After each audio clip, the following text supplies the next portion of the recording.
সূরা মুমতাহিনা শব্দের শাব্দিক অর্থ হচ্ছে পরীক্ষিতা নারী। কোন নারী? এই পৃথিবীতে যে সমস্ত নারীরা ঈমানের পরীক্ষা দিয়ে উত্তীর্ণ হয়েছিলেন তাদের ভেতরে 6 জনের নাম উল্লেখযোগ্য। একজন প্রথম যার নাম পেয়েছি হযরতে আসিয়া। কি নাম? আরো জোরে বলেন। হযরতে আসিয়ার যে স্বামী ছিল পৃথিবীতে এইরকম জল্লাদ মার্কা স্বামী দুনিয়ায় কারো হবে কিনা আমি জানি না, বা আছে কিনা। না আছে মানে না, ওর মতো স্বামী দুনিয়ায় কারো আসার কথা না। নিজের স্ত্রীকে হাতের ভেতরে ব্রেক লাগিয়েছে, পায়ের ভেতরে শলাকা লাগিয়েছে, এই গরম তেল ঢেলে দিচ্ছে মাথার উপরে, কপালের ভেতরে ব্রেক লাগিয়েছে। এই কঠিন অবস্থায় আল্লাহ রাব্বুল আলামিন জিবরাইলকে বললেন জান্নাতটা নিয়ে তার সামনে ধরো। হযরতে আসিয়া জান্নাত দেখার পরে বলেছিলেন ইদকালাত রাব্বি বিনিলি ইনদাকা বাইতান ফিল জান্নাতি ওয়া নাজ্জিনি মিন ফিরআউনা ওয়া আমালিহি ওয়া নাজ্জিনি মিনাল কওমিজ জালিমিন। মেয়েরা যারা এসেছেন, বহু মেয়ে লোক আসার সময় চোখে পড়েছে, এই জন্য আমি হাদিসটার সামনে আনলাম। এই আয়াতটা হযরতে আসিয়া ডাক দিয়ে বলেছিলেন জিবরাইল জান্নাত আল্লাহ পাঠিয়ে দিয়েছে আমার এই অবস্থা দেখে, আমার আল্লাহকে বলো জান্নাত নয়, যেখানে আল্লাহ আছে ওখানে একটা ঘর যেন আমার জন্য আলাদা ভাবে বানায়, যেখানে সব সময় বসে আমার মালিককে দেখা যায়। দ্বিতীয় নম্বরে হযরতে আসিয়া বলেছিলেন হে আমার রব, আমার উপরে স্বামীর এই অত্যাচার দেখে তোমার আবার যেন রাগ হয়ে না যায়, তোমার কাছে আমি মোনাজাত করছি এই কঠিন অবস্থা থেকে যারা আমার উপর অত্যাচার চালায়, যাদের হুকুম মতো চালায়, যাদের হুকুমে চালানো হচ্ছে সে আমার স্বামী, আর স্বামীর মন্ত্রীদের ভেতরে হামান। 2 নম্বরে যাদেরকে দিয়ে চালাচ্ছে তাদের এবং আমার স্বামীর জুলুম থেকে, অত্যাচার থেকে তুমি আমাকে বাঁচাও, কিন্তু আমার স্বামীর উপরে তুমি কোনো জুলুম করো না। মা বোনেরা একটু খেয়াল করেন তো, এত বড় কঠিন ভয়ঙ্কর পরিস্থিতিতে এত বড় শাস্তি পাওয়ার পরেও তিনি স্বামীর জন্য বরদোয়া দেননি, নিজেকে বলছেন আল্লাহ আমাকে তুমি বাঁচাও কিন্তু স্বামীর উপরে গজব দিও না। আর আপনার জীবনে একটু কোনো কষ্টের ভেতরে আসলে আপনি আন্দাজে মুখ ফুটেই বলে ফেলেন যে তোমার বাড়িতে এসে কিছু পেলাম না। আপনি মানুষ। আশা করছি আয়াত থেকে আপনি জীবনে শিক্ষা নেবেন, আল্লাহ যেন তৌফিক দেয় আপনাকে। জোরে বলেন আমিন। আরো 6 জনের নাম আছে তাফসিরে, আমরা সবগুলো বললাম না, নামকরণটা বলছি। কেন এই সূরার নাম মুমতাহিনা? নারীরা যখন বিশ্ব নবীর কাছে আসতেন, নবীজিকে আল্লাহ জানিয়েছিলেন 6টা শর্ত দেবেন তাদেরকে, তার ভেতরে অন্যতম এই যে আল্লাহর সাথে শিরিক করবা না। এটা যেহেতু কালকে রংপুরে আলোচনা করেছি এই জন্য ওই পয়েন্টটা আমি আর বলছি না। দ্বিতীয় নম্বর, যারা আমার কাছে এসেছ তাদেরকে আমি শোনালাম ওয়ালা ইয়াসরিকনা, চুরি করবা না। কি করবা না? এটা কায়েম করার জন্য শুধু ওয়াজে হয় না, এই জন্য নবীজিকে আল্লাহ জানিয়েছিলেন হে নবী, যে কথাগুলো এখানে একটা একটা করে আপনাকে শোনাচ্ছি, এটা জনগণকে যখন আপনি বাস্তবায়নের জন্য চেষ্টা চালাবেন তখন আপনার হাতের ভেতরে ক্ষমতা লাগবে। এই জন্য যেদিন তিনি হিজরত করবেন ওই দিন আল্লাহ তাকে শিখিয়েছিলেন যে আপনি আমার কাছে আগে দোয়া করেন, আকুর রব্বি আদখিলনি মুদখালা সিদকি ওয়া আখরিজনি মুখরাজা সিদকি ওয়াজআলনি মিন লাদুনকা সুলতানান নাসীরা। বলেন আল্লাহু আকবার।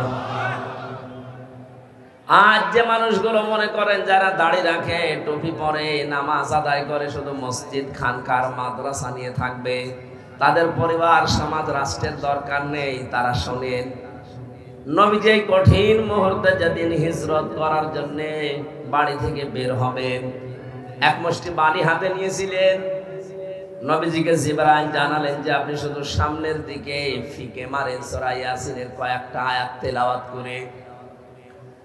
সূরা ইয়াসিনের কয়েকটা আয়াত তিনি তেলাওয়াত করার পরে সামনের দিকে মারলেন। যত মানুষ চারিদিকে দাঁড়িয়ে তরবারি নিয়ে পাহারা দিচ্ছিল, নবীজি বের হলেই হত্যা করবেন, তাদের চোখের কোণে কোণে এই বালি পৌঁছিয়ে দিয়েছে নবী নিজে না, আল্লাহ নিজে পৌঁছিয়েছে। কোরআনে কারিমে আল্লাহ নবীজিকে শুনিয়েছেন, ওমা রমাইতা ইযে রমাইতা ওয়ালাকিন্নাল্লাহা রমা।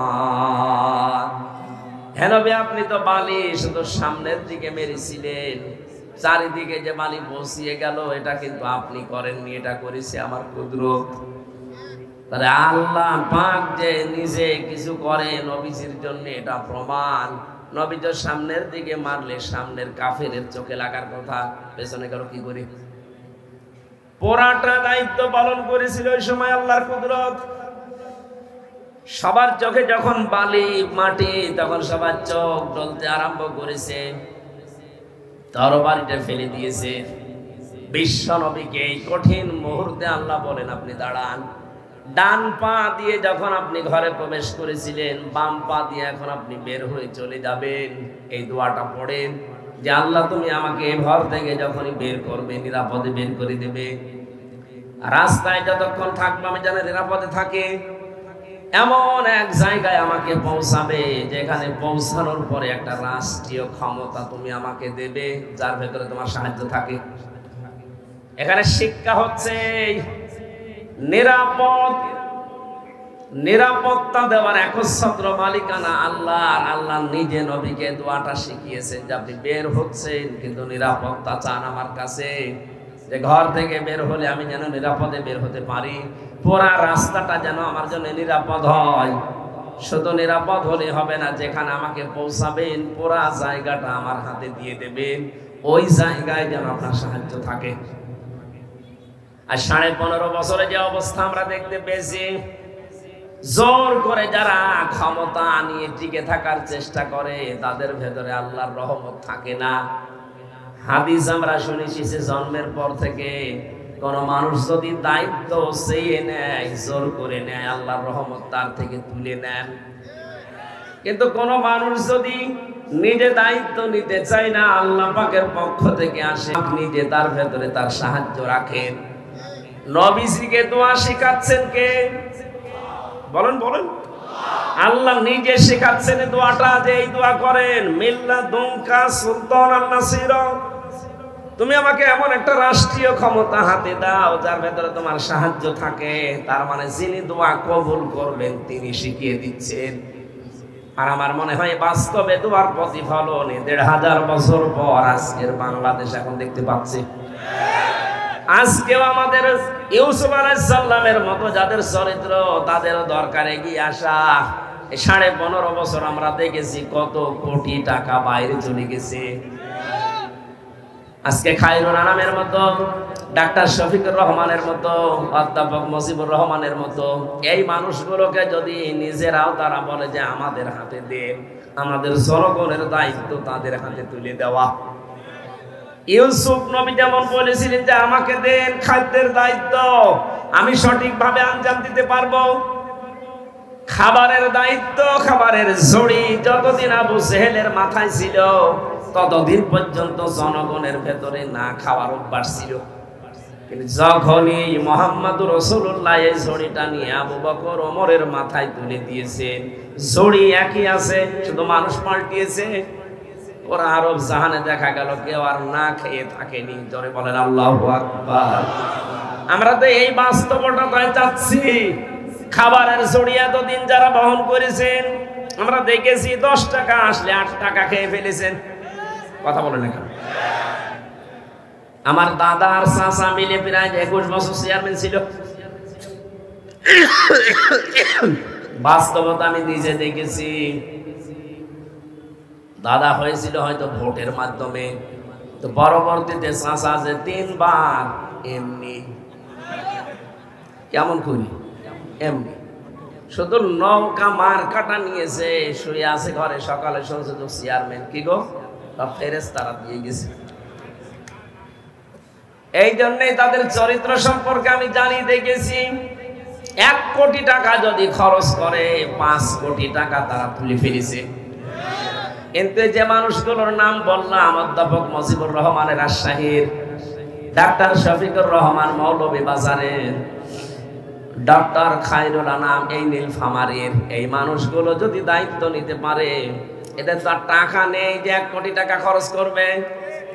আপনাকে চাও হয়তো দিতে পারবে না, বিড়িও দিতে পারবে না, উল্টা করে নিজে তাকে আরো চা খাওয়ানো লাগবে।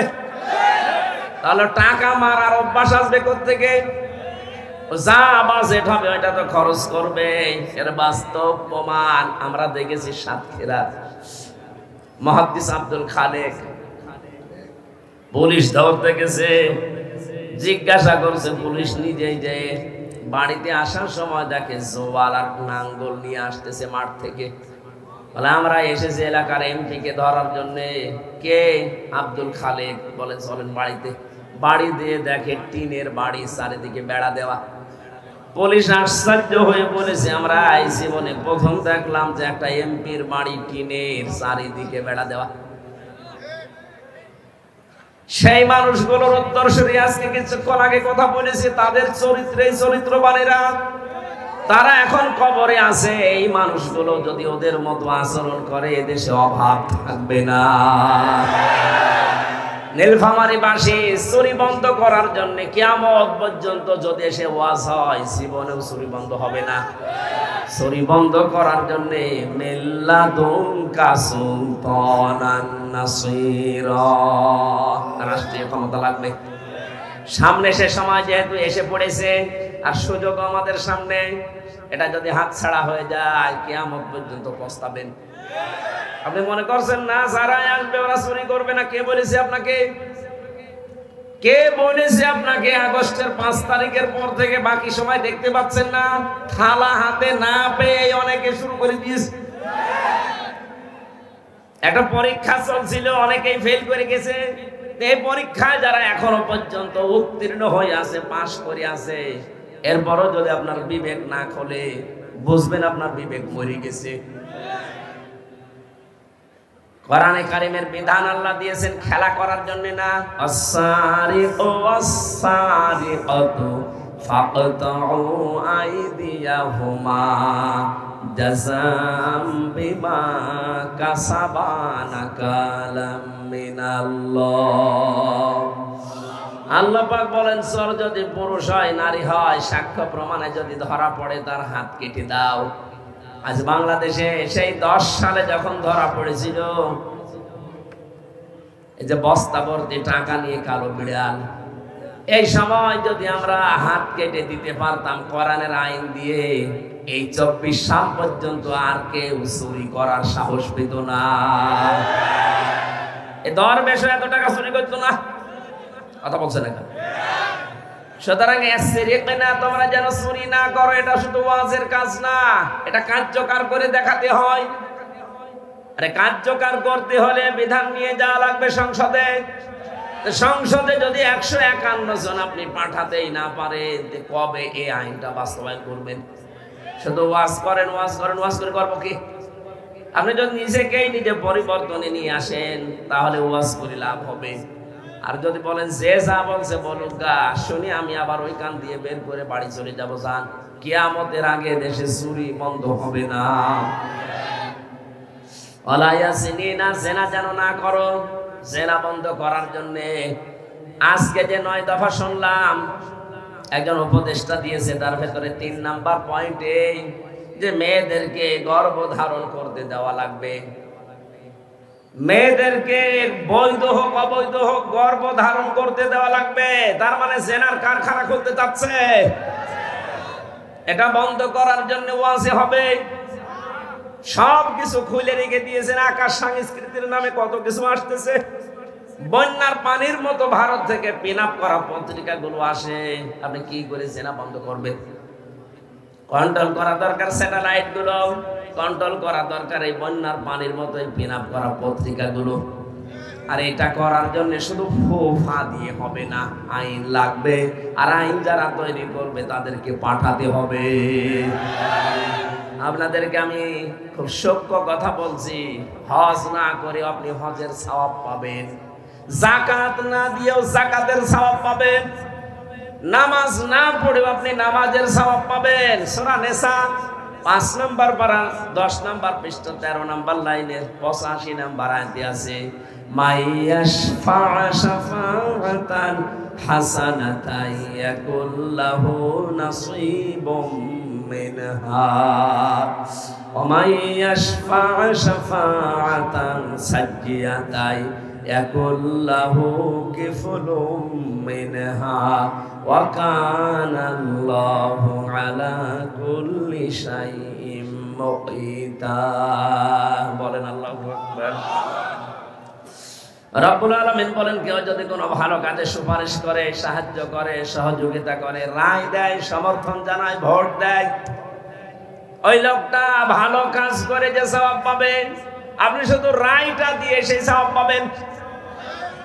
এজন্য অনেক হামজা কিয়ামতে উঠে বলবে, আল্লাহ আমি তো হজ করিনি, হজের সওয়াব তো আমার ফেরেশতারা মনে হয় ভুল করে লিখে ফেলেছে।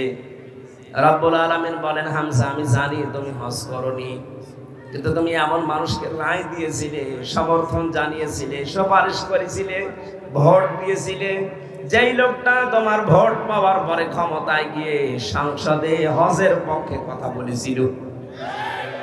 ধর্ম মন্ত্রণালয়ে যিনি দায়িত্বে আছেন এখন উপদেষ্টা ডক্টর আফম খালিদ স্যার, উনি বলছেন আমরা সব জায়গায় কথা বলে বলে এই সিন্ডিকেটটা ভাঙার চেষ্টায় আছি। উনি যেহেতু এখন একা, এইরকম মানুষ যদি আমরা 151 জন তৈরি করতে পারি, 7 লাখ 7.5 লাখ 8 লাখ টাকা লাগবে না, 3.5 লাখ টাকায় ফরজ হজ করা যাবে। আপনার এই সুপারিশের মাধ্যমে খায়রুল আলমের মতো মানুষ যদি হজের পক্ষে সংসদে কথা বলতে পারে, আপনি হজ করেননি ঠিক আছে, কিন্তু কিয়ামতে হজের সওয়াব নিয়ে হাজী সাহেবের কাতারে দাঁড়াতে পারবেন। এই সুযোগ যদি সামনে আসে আপনি কাজে লাগাবেন তো?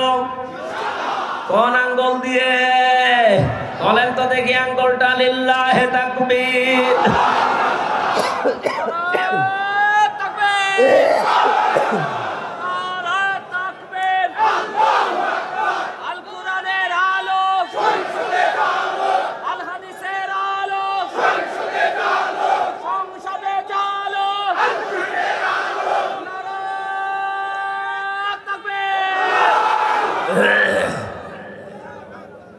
কোন মানুষ যদি অন্যায় কাজে সাপোর্ট দেয়, যাদের মনে হচ্ছে যে আয়াতগুলো রাজনৈতিক আয়াত, তাহলে আয়াত সূরা নিসা থেকে কেটে বাদ দিয়ে দিন।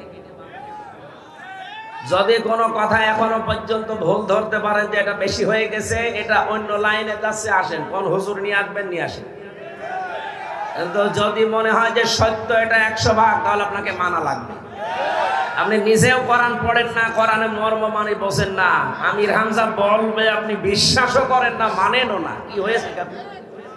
কি হয়েছে আপনি? কি হয়েছে আপনি বলেন? যদি রাজনীতি মনে হয় এইটুকু, এটা তো রাজনীতি হয়ে যাচ্ছে, হ্যাঁ এটাই রাজনীতি। এই রাজনৈতিক কথাগুলো আজ মঞ্চ ময়দানে আমরা না বলার কারণে দরবেশের মতো মানুষ এই যে সমস্যা হচ্ছে। আমরা যদি সত্য সত্যই দরবেশ পাঠাতে পারতাম, এটা তো দরবেশ, দরবেশের ভেড় ধরিস, এক কথা বলে না কেন? দরবেশ তো আসল ডাক্তার শফিকুর রহমান, যার চেহারার দিকে তাকালে আল্লাহর কথা মনে হয়, তার আমল, তার ইখলাস, তার তাওয়াক্কুল আমি নিজে দেখেছি ছেলে, তার পাশের রুমে ছিলাম। আর এমন দরবেশ, আল্লাহর উপরে ভরসা আছে, দাড়ি কেটে নম হয়ে গেছে, ভরসা আছে আল্লাহর উপরে। রসুলের গলায় ছুরি দিয়েছে, আপনার গলায় ছুরি দেবে এক হাত। দাড়ি কেটে ফেলা মানে রসুলের গলায় ছুরি দেওয়া, এই কথা বলেন না কেন? যে লোকটা নিজে বাঁচার জন্য আল্লাহর রসুলকে জবাই করতে পারে, ও নিজে বাঁচার জন্য আপনাকে জবাই করবে এক হাত দুই। এরপরও যদি এখনো সাফাই গান জালেমের পক্ষে, কিছু মানুষ এখনো পর্যন্ত সাহস দিচ্ছে জালেমকে যে আপা পাশেই থাকেন, চট করে ঢুকে পড়বে, আসে আপনি চট করে আসবেন, আমরা ফট করে আয়না ঘরে ঢুকে। নিজে বানিয়েছেন, নিজে এবার টের পাবে। আবু জাহেল নবীর জন্য একটা কুয়া খুঁড়েছিল, নিচে কুয়ায় পড়ে গেছে। আমার মনে হয় এর কপালেও তাই আছে। ওদের চট করে ঢুকে পড়ার আহ্বান জানাচ্ছে, আশা আকাঙ্ক্ষা পেশ করছে, ওসা বানিয়েছে, ওখানে ওকে রাখা হবে ইনশাআল্লাহ। ব্যারিস্টার আরমান 8 বছর ছিল, আপনি থাকবেন 18 বছর। আমার এদিকে ছিল 10 দিন। 10 দিনে আমি শুকিয়ে গেছি। আমি জেলে যখন ঢুকে তখন আমার 64 কেজি ওজন ছিল। ওই 10 দিন পরে বের হয়ে আমার 54 কেজি, তার মানে 10 কেজি কমে গেছে। ঢুকুক, আসবে, ঢুকিয়ে দেব, থাকবেন পড়ে, দুনিয়ার কেউ জানবে না কোথায় আছে, শর্ট করে ঢুকে। জেনা বন্ধ হওয়ার জন্য যেটা দরকার ছিল সেটা আমরা না করে শুধু ওয়াজ করে করবো কি? কি ওয়াজের কাজ হলে আল্লাহ কোরআনে আয়াতগুলো ওয়াজের জন্য দিতেন না, এটা দিয়েছেন রাষ্ট্রে ক্ষমতা হাতে নিয়ে এটা বন্ধ করার জন্য। বিশ্বনবী মুহাম্মদুর রাসূলুল্লাহ আয়াতের তাফসিরে তার চাচাতো ভাই হযরত আব্দুল্লাহ ইবনে আব্বাস রাদিয়াল্লাহু তাআলা আনহু রাইসুল মুফাসসিরিন বলা হয়, তিনি ব্যাখ্যা করছেন এইভাবে, আপনি যদি রায় দেন, রায় পেয়ে এই লোকটা যদি এই যে এখানে যে ছিল দায়িত্বে সিনেমা তৈরি করে, এই কথা বলছে না কেন, নিজে নায়ক হয়ে গেছে, এই নায়ক হয়ে কত মেয়ে লোকের দিকে লোলুপ দৃষ্টিতে তাকিয়েছে, নিজে জেনার গণা করেছে, চোখের জেনা না ওইটা, এক কথা বলেন না কেন? আপনি বাকের ভাই দেখেন তো, বাকের ভাই তো একেবারে ফেরেশতা, যত কাজ করেছে সিনেমা, নোবেল, নাটক, থিয়েটারের মাধ্যমে প্রত্যেকটাই হাতের জেনা, চোখের জেনা, নাই দেমাগের জেনা, নাই অন্য কোনো জায়গার জেনা। এই জেনাগুলো যে করেছে, এই লোকটা জেনা করে করে পুরাটাই হয়ে গেছে, ওর শরীরটা এখন জেনা করে। জেনাকার না? সিনেমায় যারা কাজ করে, নোবেল, নাটকে চরিত্র কোনটার আছে আপনি দেখান তো, বলে হুজুর হজ করে। কিসের হজ করে? ওর চোখের জেনা, ও কিসের হজ করে? এই লোকটা ক্ষমতা পেলে অবশ্যই এরকম কিছু জেনার কারবার তৈরি করত। 200 কোটি টাকা দেওয়া হয়েছিল সিনেমা তৈরি করার জন্য। দেখে নাই মানুষ, এদেশের মানুষ গ্রহণ করে না ওটা, কারণ অধিকাংশ গুলো নিয়ম নীতি ঠিক হয় নাই, বানানো। মানুষ কি এখনো পাগল আছে? এই লোকটা ক্ষমতা পেয়ে যদি সিনেমা, নোবেল, নাটক, থিয়েটার এগুলোর অনুমোদন দিত, আপনার ওই রায়ের কারণে, কথা বলে না কেন, কিয়ামতের দিন আপনি দেখতেন নামের আগে লেখা আছে জেনাখোর, বলতেন আল্লাহ আমি তো জেনা করিনি, আল্লাহ পাক বলেন হ্যাঁ আমি জানি। তুমি এমন আলোরে ভোট দিয়েছিলে, কি আলো, কি সুন্দর নাম দেখেছেন, আসাদুজ্জামান নূর, জামানার বাগ আলো, নামটা তো ভালো নাম। কাজটা করেছে যা যা সূক্ষ্ম ভাবে ইসলামকে ধ্বংস করার জন্য এদেশে 10 জন, তার ভেতরে আপনি হয়তো টের পাচ্ছেন না, মনে করেন হুজুর কিছু জানে না। ও দাড়ি রাখা দরবেশের মতো, ও ঠেলায় পড়লে দাড়ি কেটে নম হয়ে যাবে। দাড়ি আপনি খায়রুল আনামের কাটান তো ফাঁসি হয়ে যাবে, মীর কাশেম আলীর মতো দাড়ি কাটাতে পারবেন না। কারণ দাড়ি আমরা মেকি দাড়ি না, লোককে দেখানোর জন্য রাখি না, এটা নবীর সুন্নাত মনে করে রাখি। আর কথা বলেন না কেন? জেনা করেন যখন আপনার আমল নামায় দেখবে যে জেনা, কি গো আমি তো জেনা করিনি, আল্লাহ বলেন আমি জানি জেনা করনি। কিন্তু এমন মানুষকে রায় দিয়েছিলে সমর্থন দিতে, এ লোকটা ক্ষমতা পেয়ে জেনার কারবার খুলেছিল, ওখান থেকে ফ্ল্যাক্সি লোড হয়ে তোমার আমল নামায় এসেছে। এখন তুমি জেনাকারের কাতারে দাঁড়াও। নীলফামারীবাসী জেনাকারের কাতারে কিয়ামতে দাঁড়াতে চান? যদি হযরত ইউসুফ নবীর কাতারে দাঁড়াতে চান, তাহলে খায়রুল আনামের পক্ষে আপনাকে থাকা এটা ফরজ, নামাজের মতো ফরজে কাজটা। বলে ভোট কোথায় আছে? আপনি কোরআন শরীফ নিয়ে আসেন, সূরা নিসা 5 নাম্বার পারা 6 নাম্বার পৃষ্ঠা 7 নাম্বার 6 নাম্বার লাইনে আছে, ইন্নাল্লাহা ইয়া'মুরুকুম আন তু'আদ্দুল আমানাতি ইলা আহলিহা। এই যে আমানাতি, এই বহু বচনের ব্যাখ্যায় আল্লামা শফি রহমতুল্লাহ আলাইহি উনি লিখেছেন আমানাত মানে ভোট। মারিফুল কোরআন নিয়ে আসেন, আমি বাংলায় দেখিয়ে দিচ্ছি, আমি আন্দাজে বলছি না, সব পড়ে বলছি। আর আন্দাজে বললে হবে, যে সব আলেম বসে আছে না, আপনি যে পান না ভোট কোথায় আছে, রায় কোথায় দেবেন, সমর্থন জানাবেন, সুপারিশ করবেন, ভোট দেবেন, এটা যদি কোরআনে না থাকে তো কোরআনে আছে কি? এটা তো দুনিয়ার কাজ না, নেতা নির্বাচন করা দুনিয়ার কাজ, এটা আখিরাতের কাজ। এইটা দিয়ে আপনার আখিরাত তৈরি হবে। কারণ কিয়ামতে আল্লাহ এমন মানুষের পেছনে আপনাকে তুলবে যেই লোকটার পেছনে দুনিয়ায় আপনি ছিলেন। এটাকে আমি বানালাম। সূরা বানী ইসরাঈল 15 নম্বর পারা 8 নম্বর পৃষ্ঠা 3 নম্বর লাইনের 72 নম্বর আয়াত। এত দলিল দিয়েও মানুষের মন পায় না আমি। এত কিছু বলেন, এত দলিল দেওয়ার পরেও আমি আয়াত, পারা, পৃষ্ঠা, লাইন, রুকু, সূরার নাম, তাফসীরের নাম সব বলে দিই মানুষের সহজার্থে। এরপরও কিছু মানুষের মন খারাপ হয়, মনে মনে করে না এ কি বেশি বলে ফেলল, বেশি বলে ফেললে এরা আমার ছাড়বে।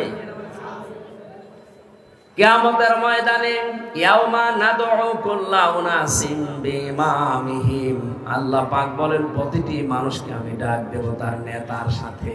কার সাথে?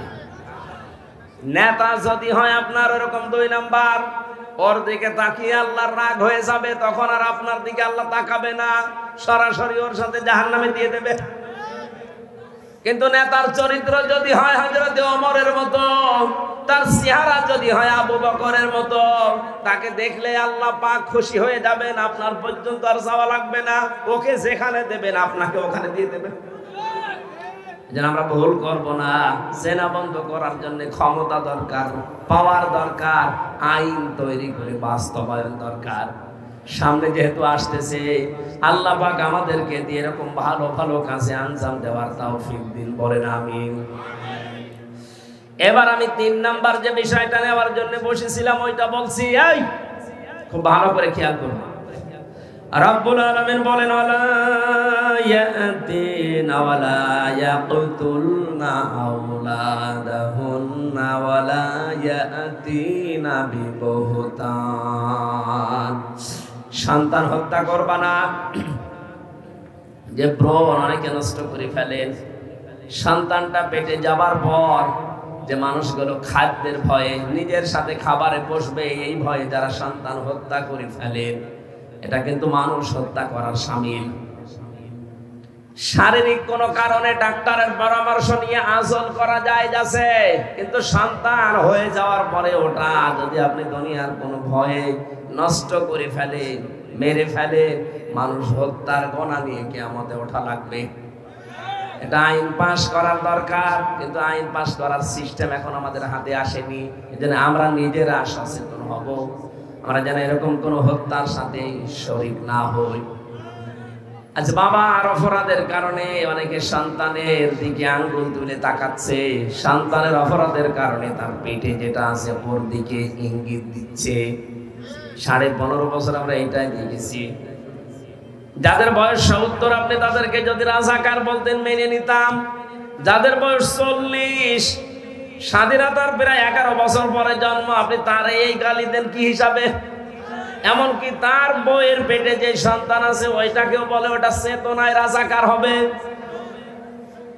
দাদার পরে বাবা, বাবার পরে নাতি পেটে আছে, ওইটা যদি চেতনায় হয়, তাহলে এতদিন পর্যন্ত আপনারা যা করেছেন মানুষ হত্যার নাম নিয়ে, গুমের নাম নিয়ে, খুনের নাম নিয়ে, এদের এখন যারা আসবে এরাও চেতনায় গুমকারী, হত্যাকারী। বহতান শব্দটা কোরআনে কারিম একটা ভয়ঙ্কর শব্দ পেয়েছি আমি কোরআনে। কোরআন পড়ি, আমার কাছে আশ্চর্য 2টা বিষয় লেগেছে, একটা হচ্ছে জুলুম আর একটাই বহতান। আল্লাহ পাক বলেন তোমরা যে দোষ যে করে নাই তারে ওই দোষ দিয়ে দোষী বানিয়ে দুনিয়ায় কলঙ্কিত করবা না। অথচ 15.5 বছর এটা সব চাইতে বেশি হয়েছে এটা আমার নামে। একটা চালিয়ে দিয়েছে, আমি নাকি আইএস, আমি নাকি বাংলা টিমের সদস্য। আমরা যদি বলতো এই শিবিরের লোক, জামাতের লোক, তাও একটা মাইনে নেওয়া আছে। তো কথা বলছে না, এমন একটা নাম দিয়েছে, জীবনেও নামও আমি শুনিনি যে আইএস কারে বলে। আনসারুল্লাহ বাংলা টিমের সদস্য কি এটা আমি জানি না, আন্দাজে 10টা দিয়ে যে 3টা বছর আপনি ছেলে আমারে রেখে দিলেন, প্রমাণ তো হয়েছে যে না আমি এ দলে নেই। কয়েকদিন আগে আমার মামলা সব খারিজ হয়ে গেছে, বিচারপতি বলেছে কোনো দোষের ভেতরে পাওয়া যায়নি, পুরাপুরি মুক্ত করে দিলাম।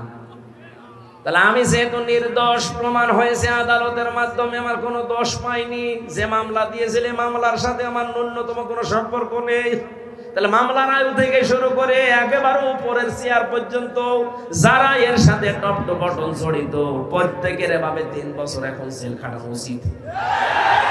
এই কথা বলে না কেন? শুধু জেলে দিলে তো হতো, রেখেছে ফাঁসির কন্ডেম ছেলে। এরপরে আমার বাবার টাকাগুলো তো খেয়েছে, কারণে অকারণে যে বলতো 50টা মামলা দেবো, শিগগির টাকা দেন। বাবা তো গ্রাম্য মানুষ, ধরার পরেই ও মুরব্বি দিয়েছে 8 লাখ।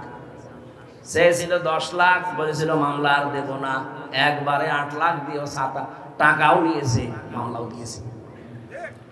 এই যে পোড়াটা মিথ্যা, আমার উপর একটা দোষ চাপিয়ে এখন তো প্রমাণ হয়েছে যে কোনো দোষ আমার ছিল না, তাও আদালত প্রমাণ করেছে। এখন আমি যেটা চাই, আমার উপরে যেটা চাপিয়ে দিয়েছিলেন আপনার উপর আমি চাপাচ্ছি না, আপনি যা করেছেন সেইটাই আপনাকে আমি চাপাই। এই কথা বলেন না কেন? আপনি তো খুনের সাথে জড়িত, আপনি গুমের সাথে জড়িত, আপনি আয়না ঘরের সাথে জড়িত। আমার দোষ নেই, আমি খালাস, আপনার তো দোষ আছে, আপনারা আমরা রাখতে চাই। থাকেন দেখি কেমন লাগে। এখনো পর্যন্ত 1,10,000-এর উপরে মানুষ জেল খাটতেছে সারা বাংলাদেশ মিলে। তার ভেতরে প্রায় 100 জনের 65 থেকে 70 জন মানুষ কিচ্ছু জানে না, আন্দাজে ঘরে ঘুমিয়ে আছে।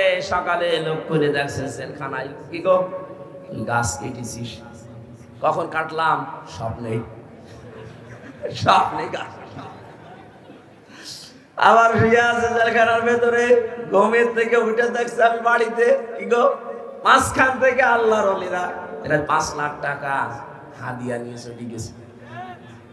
আমার মামলার আয়ু যে ছিল, আমি নাম ধরে বলছি, কাজী মিজান, মাদারীপুরের ট্যাকের হাটে বাড়ি। শয়তান এখন পালিয়েছে।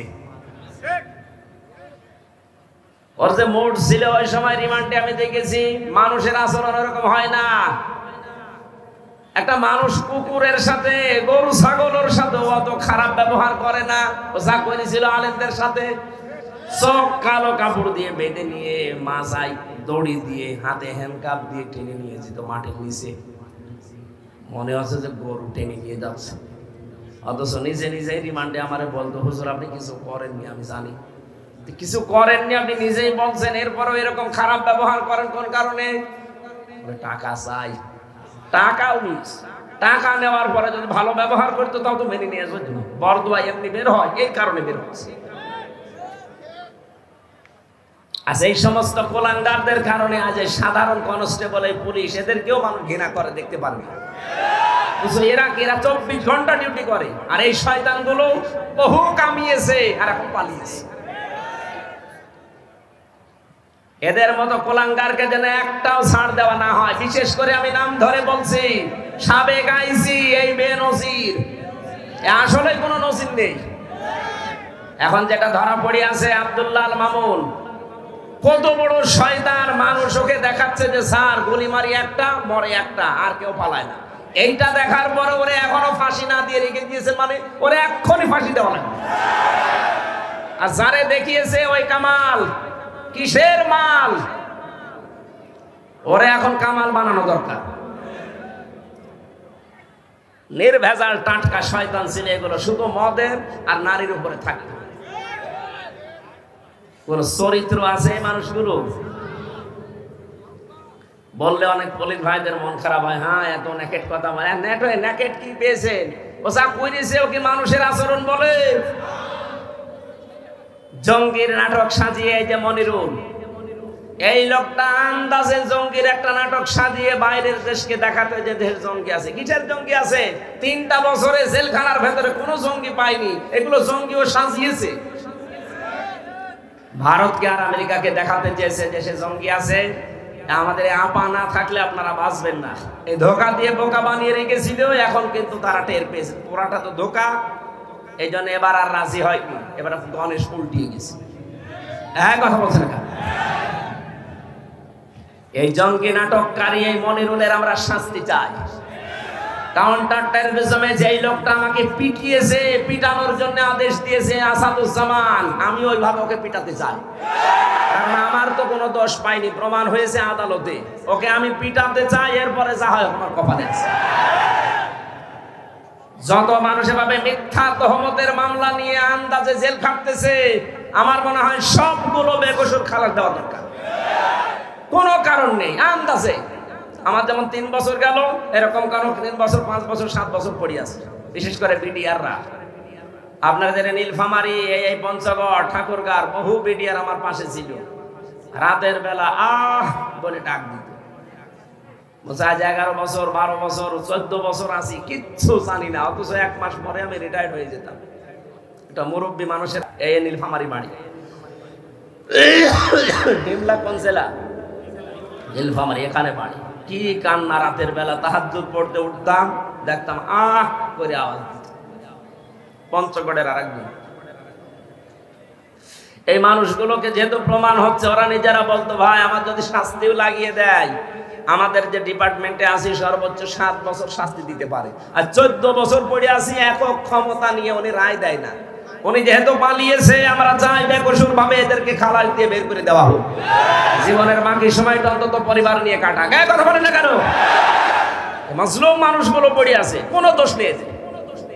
যত তহমত দিয়ে, মিথ্যা মামলা দিয়ে আজ 10 বছর 15 বছর পর্যন্ত জেলে আছে, যারা এখন এই মামলার আয়ু থেকে উপর পর্যন্ত জড়িত, প্রত্যেকের শাস্তির দাবি করছেন। কারণ পরবর্তীতে যদি কোনো জালেম আবার আসতে চায়, তারা যেন এখান থেকে শিক্ষা নিতে পারে যে আন্দাজে তহমত দেওয়া যাবে না। তহমত দিয়েছিল একজন। এদিকে কত বড় অপরাধ এটা! কিভাবে অপরাধটা সংগঠিত হচ্ছে? হযরত ইমাম মালিক রাহমাতুল্লাহ আলাইহি, তার জামানার একটা ঘটনা আমি হাদিসের পাতায় পড়েছি, ইতিহাসে। তিনি, তার জামানায় একজন মহিলা মারা যাওয়ার পরে পাশের এলাকা থেকে এক মহিলা এসেছে লাশ ধোয়াতে। লাশ ধোয়াতে ধোয়াতে হঠাৎ করে যখন রানের উপরে হাত দিয়েছে, হাত গেছে আটকিয়ে। হাত আটকিয়ে যাওয়ার পরে চিন্তা করছে হাত তো খোলে না, কয়েক ঘন্টা পার হয়ে যাচ্ছে। এলাকার যে মসজিদের ইমাম ছিল তাকে বলছে আপনি কি করবেন দেখেন।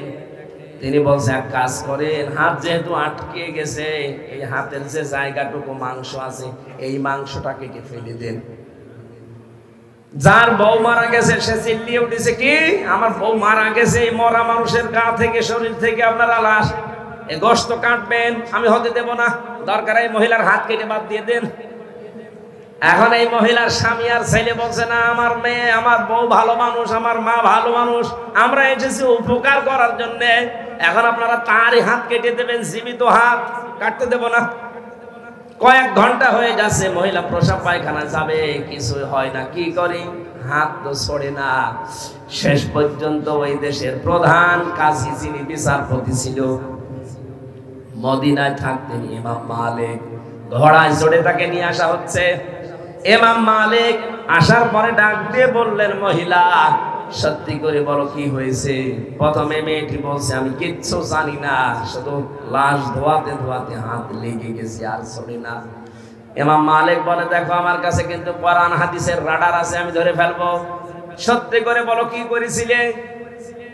মেয়েটা বলে, ইমাম সাহেব আমার তেমন কিছু মনে পড়ছে না, তবে একটা কথা আমার মনে হচ্ছে, আমি লাশ ধোয়ানোর সময় একটা খারাপ মন্তব্য এই মহিলার উপরে নিক্ষেপ করেছিলাম।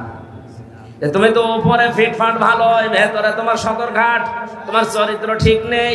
আমি একদিন একটা ছেলে পুরুষের সাথে তোমাকে গাড়িতে করে যেতে দেখেছিলাম, অথচ পরবর্তীতে আমি খোঁজ নিয়ে জেনেছি যে ওই ছেলেটা তার ভাইয়ের ছেলে। একটা মহিলার যদি ভাইয়ের ছেলে হয়, সম্পর্কে কি হয়? ফুফু হয়। ফুফু কি হয়? 14 জন মহিলার সাথে দেখা করা যায় যাচ্ছে পুরুষ মানুষের, 14 জন মহিলার সাথে একজন পুরুষের দেখা করা যায় যাচ্ছে, তার ভেতরে আপন ভাইয়ের ছেলে আছে। কথা বুঝতেছে? যে 14 জন পুরুষের সাথে দেখা করা একজনের জায়েজ আছে মহিলার, তার ভেতরে আপন ভাইয়ের ছেলে আছে। সূরা নিসার তাফসিরে পাবেন, আমি লম্বা করে বলছি না। যেহেতু তার সাথে দেখা করা যায়, আপন ফুফু, এর সাথে বিয়ে করা যায় যাচ্ছে, বলেন আপনি খারাপ ধারণা করে ফেললেন, এই কারণেই তো আপনার হাতটা আটকিয়েছে। খারাপ ধারণা যদি কোনো নেককার, কোন মহিলার উপরে কেউ যদি আন্দাজে কোনো ধারণা করেছেন আর তহমত দেয়, তাহলে কোরআন জানিয়েছে তাকে 80টা বেত মারা লাগবে। ওয়াল্লাযীনা ইয়ারমুনাল মুহসানাতি সুম্মা লাম ইয়াতু বিআরবা'তি শুহাদা ফাজলিদুহুম ইলা আখির আয়াত।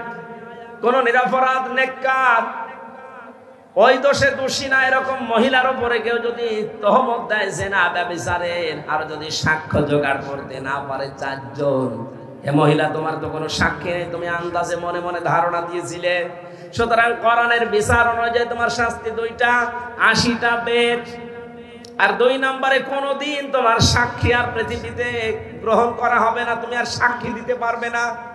আমার মনে হয় এই বাস্তবতাটা বাংলাদেশে যদি আজ কায়েম থাকতো, যে আন্দাজে কারো উপরে দোষ দিলে যদি প্রমাণ না হয় তাহলে তাকে 80টা বেত মারা লাগবে, আর জীবনেও কোনোদিন তার সাক্ষী আর দেওয়া হবে না। এদেশে হাজার হাজার মামলা এমনি খালাস হয়ে যেত, কারণ আপনার সাক্ষী তো আর কোনোদিন নেওয়া হবে না। 2 নম্বরে 80টা বেত লাগানো হবে যদি এই মামলা প্রমাণ করতে না পারেন। আমারটা যেমন প্রমাণ করতে পারেনি, তাহলে এই মিজানকে কত কত বেত লাগানো উচিত কোরআন অনুযায়ী? 80টা। কয়টা? আর কোনোদিনও কোনো মামলার আয়ু হতে পারবে না, সাক্ষী হতে পারবে না। এটা কোরআনের নির্দেশ। যদি এটা কায়েম থাকতো তাহলে এটা আমরা দেখতে পেতাম। ইমাম মালিক ডাক দিয়ে বলে, মহিলা আমি কোরআনের রাডার ওই সময় বুঝে ফেলেছি যে অবশ্যই তুমি কিছু করেছিলে। অমায়াকে সেবে খফিয়াতান আও ইসমান সুম্মা ইয়ারমি বিহি বারিআন ফাকাদি হাইতামালা বুহতানা ওয়া ইসমাম মুবিনা। সূরা নিসার 112 নম্বর আয়াতে আছে, কোন মানুষ যদি নিজে অন্যের উপরে, একটা নিরপরাধ মানুষের উপরে দোষ চাপিয়ে নিজে ভালো সাজে, নিজেকে ভালো মনে করে, আল্লাহ পাক বলেন সে যেন প্রকাশ্য পাপের বোঝা বহন করে নিয়ে বেড়ায়। তুমি নিজে হয়তো এরকম উল্টাপাল্টা মহিলা আন্দাজে একটা ভালো মানুষের উপরে একটা জেনার তহমত নিক্ষেপ করলে, ধারণা করলে, আল্লাহ এই শাস্তি দুনিয়ায় তোমারে দিয়েছে, তোমার হাতটা গেছে আটকিয়ে। আমার মনে হয় এরকম শাস্তি যদি আজ বাংলাদেশে একটা কোন জেলায় হয়তো যে হাত আটকিয়ে যাচ্ছে দোষ দিলেই, তাহলে এদেশেই তহমত বন্ধ হয়ে যেত।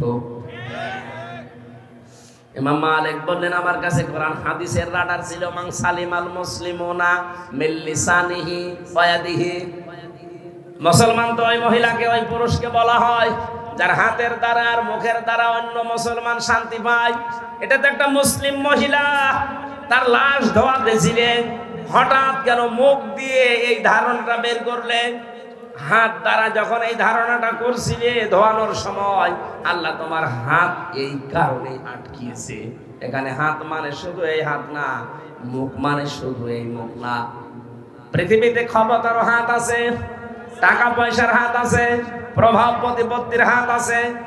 কোন হাতের দ্বারা, কোন মুখের দ্বারা অন্য কোন মুসলমান যেন অশান্তিতে না থাকে, ঝামেলায় না পড়ে। যদি পড়ে তাহলে তুমি আর নবীর উম্মত না, মুসলমান না। ইমাম মালিক বললেন, সাক্ষী যেহেতু নেই, মনে মনে ধারণা করেছিলে। কোরআনের সূরা নিসা 6 নম্বর আয়াত অনুযায়ী, 4 নম্বর আয়াত অনুযায়ী আমি 2টা শাস্তির প্রথমটা তোমারে এখন দেব। 80টা বেত মারা হবে।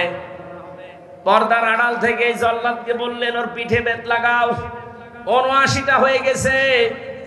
ইমাম মালিক রহমতুল্লাহ আলাইহি ডাক দিয়ে বললেন, কাজী সাহেব খবর কি? বলে না, জল্লাদ তো বলছে এখনো পর্যন্ত হাত ছড়ে না। ইমাম মালিক বললেন, আমি সূরা নিসার উপরে, সূরা নূরের উপরে 100 ভাগ বিশ্বাস করি আল্লাহর কোরআন। কোনদিন আমার আল্লাহ এটা মিথ্যা প্রমাণ করবে না। বাকি আছে কয়টা? বলে একটা চাবুক বাকি আছে। বিসমিল্লাহ বলে এবার আরম্ভ করো। বিসমিল্লাহ বলে যখন 80 নাম্বারটা মেরেছে, চট করে হাত খুলে গেছে। মিথ্যা তহমত কত কত কঠিন জায়গায় পৌঁছায়। একটা দৃষ্টান্ত শুধু দিলাম, আজ বাংলাদেশে মিথ্যা তহমতের ছড়াছড়ি চলছে। এমনকি 5 তারিখের পর থেকে এ পর্যন্ত অনেকেই এই মিথ্যা তহমতের শামিল হয়ে নিরপরাধ মানুষ জুলুমের শিকার হয়ে বিভিন্ন রকমের ঝামেলায় পড়েছে। ডাক্তার শফিকুর রহমানের নাম বলছে এই কারণে, এই লোকটার চাইতে তো আপনি বেশি ক্ষতিগ্রস্ত হননি। এই লোকটার চাইতে বেশি জুলুমের শিকার আপনি হননি। তার ছেলে জেলখানায়, তার বউ অসুস্থ, তার দলের লোক সব পালাচ্ছে, কেউ জেলখানায়। এত বড় কঠিন পরিস্থিতি এই 15.5 বছর সে লোকটা পার করেছে। এরপরও 5 তারিখের পরে কেমন উদারতা দেখিয়েছে যে আমি সবাইকে আমার দলের পক্ষ থেকে আল্লাহর জন্য মাফ করে দিলাম। আর ভিকটিম যারা আছে তারা যদি কিছু করে আমি সাহায্য করব, কিন্তু আমাদের দলীয় ভাবে আমার নিজের পক্ষ থেকে আমি আল্লাহর জন্য সব এই 15.5 বছরের অপরাধ মাফ করে দিলাম। ওই অন্য কেউ তো বাংলাদেশে কথা বলতে পারেনি। এরা কথা বলে না কেন? কেউ বলতে পেরেছে কথাটা? কত বড় মন হলে কথা বলা যায়, নিজে ভিকটিম হওয়ার পরেও। আমারও পর্যন্ত এখনো উদারতা আসেনি। আমার মন বলে ওদেরকে যদি পেতাম, যা যা দিয়েছে আমারে আমি তাই দিতাম। কিন্তু উনি আল্লাহ এমন ভাবে ওনারে মানিয়েছে, আল্লাহ রাব্বুল আলামিন মনে হচ্ছে একেবারে হাতে ধরে দেখিয়েছে। যারা বহতান যারা এখনো পর্যন্ত আছেন, মেয়েদের ভেতরে অভ্যাসটা এখনো জারি আছে। মা বোনেরা থামবেন, আন্দাজে কারো উপরে দোষ চাপিয়ে দেবেন না। এরকম যদি কারো হাত আটকে যায় সেই দিন কিন্তু বসবে তামাম দুনিয়ায় আপনার নিয়ে ওয়াজ হবে। কথা বলে ঠিক কিনা? আল্লাহ আমাদের হেফাজত করুন। নবীজি মুহাম্মদ রাসূলুল্লাহর নাম নিয়ে তার জন্মের দিন মনে করে এমন কিছু করে যেটা ইসলাম বহির্ভূত। যদিও রংপুর বিভাগের এই এলাকায় সমস্ত অনেক কিছুই নেই, এগুলো চট্টগ্রাম, কক্সবাজার ওই সমস্ত এলাকাগুলোতে বেশি। আল্লাহ রাব্বুল আলামিন আমাদেরকে শিরিক এবং বেদাত থেকে যেন বাঁচিয়ে রাখে। যতটুকু ইসলাম পারমিশন দিয়েছে অতটুকুর ভেতরে আমরা সীমাবদ্ধ থাকবো ইনশাআল্লাহ। আল্লাহর পক্ষ থেকে নবীর উম্মতের জন্য 2টা ঈদ বরাদ্দ। কয়টা? জবান খুলে বলেন কয়টা? এর বাইরে যদি কেউ নতুন করে নবীর জন্ম নিয়ে আরেকটা ঈদ বানায়, সে ইসলামের ভেতরে বেদাত আবিষ্কার করে। কেউ যদি কবিরা গুনাহ করে তাকে সালাম দেওয়া যাবে না এমন কথা নেই, কিন্তু কোন মানুষ যদি এই পৃথিবীতে বেদাত আবিষ্কার করে তাকে সালাম দেওয়া নিষেধ। তাহলে এই বেদাত আবিষ্কার করা কত বড় জঘন্য কাজ আল্লাহর নিকটে। আমরা সতর্ক থাকবো, আমাদের ইসলামে নতুন কিছু যেন ঢুকে ইসলাম মনে করে আমরা পালন না করি। বলেন আমিন। সূরা মুমতাহিনা এখান থেকে 12 নম্বর আয়াতের অংশ বিশেষ আমরা পড়েছি। তাফসীরুল কোরআন মাহফিল আপনারা লিখেছেন, আমরা তাফসীর আকারে কথা বলার চেষ্টা চালাবো ইনশাআল্লাহ। ওয়া মা তাওফীকি ইল্লা বিল্লাহ। সম্মানিত ভাইরা, আমরা একটা নতুন স্বাধীনতা যেহেতু পেয়েছি এই জন্য শুকরিয়া আদায় করছি, কারণ নিয়ামত এটা কি? এটা যে নিয়ামত এখনো পর্যন্ত বাংলাদেশের 100 জনের 14 জন মানুষ এখনো মানে না। এই জন্য মাঝে মাঝে নতুন নতুন কোন ইস্যু তৈরি করে তারা দেখি রাস্তায় নামে। এদের সংখ্যা বেশি না, মাত্র 100 জনের 14 জন। কথা বুঝতেছে? কারণ এই 15.5 বছরের সবচেয়ে বেশি সুবিধা নিয়েছে এই 14 জন, আর বাকি আছি আমরা এখনো 86 জন। কত?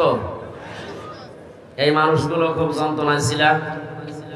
আমরা এখন স্বাধীনতা পেয়ে আনন্দ করছি, আর তারা এখন এই 15.5 বছর পরে নতুন নতুন বিষয় সামনে নিয়ে এসে বিভিন্ন জিনিস ঘেরাও করার আহ্বান জানাচ্ছে, আন্দোলন করছে। এই 15.5 বছর আপনার দাবি ছিল না? কোনদিন তো জনগণের কাছে করেননি, হঠাৎ করে আপনার সাগান দিচ্ছে। মানে এই যে আনসাররা যেটা করেছিল, এদেশে এখন প্রমাণ হচ্ছে 42,000 আনসার নিয়োগ হয়েছিল, তার ভেতরে 32,000 গোপালী।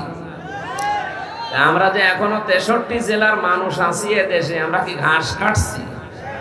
হ্যাঁ, সবই আপনারা। আমরা কি সার্টিফিকেট দেখা গেছে আমরা পাই জিপিএ 5 আর ওরা পায় 2+5, তারপরও ওরা সব জায়গায় আর আমরা সব চাইতে পেছনে। সুতরাং যারা করেছিলেন এই কাজ, আপনারা থেমে গেছেন। ওই যে একটা গান বের হয়েছিল কি যেন, পেছনে লাল পেছনে লাল, না যাই হোক ওইটা তো আর বলা যাচ্ছে না। সুতরাং এরকম লাল করা হবে সামনে যদি এরকম ঝামেলায় আসে। পুলিশ ছাড়া দেশ চলেছে এই বাংলাদেশ, কিছুদিন আগে আমরা দেখেছি। পুলিশ ছাড়া, পুলিশের মতো এত কষ্ট দেশে কে করে? যদিও তারা লাঠিয়াল বাহিনী হিসাবে এত বছর ব্যবহার করেছিল এই জালেমেরা, তাহলে কয়েকটা কোলাঙ্গার অফিসারের কারণে আজ এই পুলিশ সদস্যদের উপরে এদেশের মানুষের রাগ। সবাই এত খারাপ না যে মানুষগুলো এখন সাধারণভাবে দায়িত্বে আছে। আমরা শাস্তি চাই ওই কোলাঙ্গার গুলো, বিশেষ করে যারা মেন দায়িত্বে ছিল, জালেমদের লাঠিয়াল বাহিনী হিসাবে ব্যবহার হয়েছে। সুযোগ সুবিধা যত পাওয়ার সব হাউং আঙ্কেল পেয়েছে। কি আঙ্কেল? How uncle. আর মরেছে এরা। সুতরাং পুলিশ ছাড়া দেশ চলতে পারে এটা প্রমাণ হয়েছে। আনসার ছাড়া দেশ চলবে এক আর কোনো দরকার নেই। আমার মনে হয় যারা দায়িত্বে আছেন সরকারের, এই আনসার এ বিলুপ্ত করে দিন, কোনো দরকার নেই।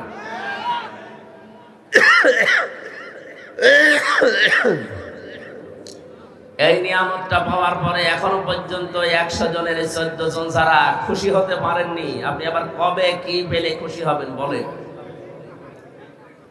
দ্বিতীয় নম্বর, 100 জনের 28 জন মানুষ এখন অনেকে এই খাবো সেই খাবো এই মন মানসিকতা নিয়ে এগিয়ে যাচ্ছেন। আপনারা থামবেন। থালা এখনো আপনি হাতে পাননি, কথা বুঝতেছেন? 100 জনের 58 জন মানুষ চাইছে এদেশে আল্লাহর বিধান কায়েম হোক। আমি 100 জনের একটা জরিপ পেলাম, আন্তর্জাতিক একটা জরিপ পেয়েছি, এটা উপস্থাপন করলাম। 100 জনের 14 জন এখনো পর্যন্ত জালেমদের পক্ষে সাফাই গাচ্ছে। কথা বলেন না কেন? 100 জনের 28 জন এরা আগস্টের 5 তারিখের পর থেকে হাল খাওয়া আরম্ভ করেছে। যেখানে যা পাচ্ছে বাবা শাহজালাল সব হালাল, এভাবে আরম্ভ করেছে। না, আপনারা থামবেন ভাই। বাকি 100 জনের 58 জন, তাদের যে চরিত্র এখন আমরা দেখতে পাচ্ছি, এই মানুষগুলো কারো বাড়িতে আক্রমণ করেনি, কারো দোকানপাট লুট করেনি। এই 58 জনের ভেতরে যারা শামিল, এদের ভেতরে বেনামাজি নেই, সুদখোর নেই। এই কথা বলেন না কেন? এদের ভেতরে দুর্নীতিগ্রস্ত কোনো মানুষ নেই, বেপরদা মানুষও নেই। অ্যাক্টিভ ভাবে যারা চায় এদেশে একামতে দিন কায়েম হোক, তাদের ভেতরে আপনি বেপরদা পাবেন না। কয়েকদিন আগে আমার শপথ ছিল, কেন্দ্রীয় মেহমান এসেছিল, 120টার উপরে আমার প্রশ্ন করেছে। তার ভেতরে আমার পরিবার নিয়ে প্রায় 20টার উপরে। আমি একজন আলেম মানুষ, সারা দেশে আমি কোরআনের প্রচার করে বেড়াচ্ছি, অথচ এই 120টার ভেতরে আমার মনে হয় 30টা প্রশ্নের জবাব আমার ভালোভাবে হয়েছে, বাকিগুলো হয়নি। এই জন্য আমার ডেট পাল্টি। আমার মতো মানুষ যদি এই পরীক্ষায় উত্তীর্ণ হয়ে যেতে না পারে, আপনি টের পাচ্ছেন এই 58 জনের ভেতরে কারা আছে? সুতরাং এদেরকে আপনি দূরবীন দিয়ে অনুসন্ধান করে পাবেন না যে এরা দুর্নীতিগ্রস্ত। স্বপ্ন যেটা আমরা দেখতে চাচ্ছি সামনে,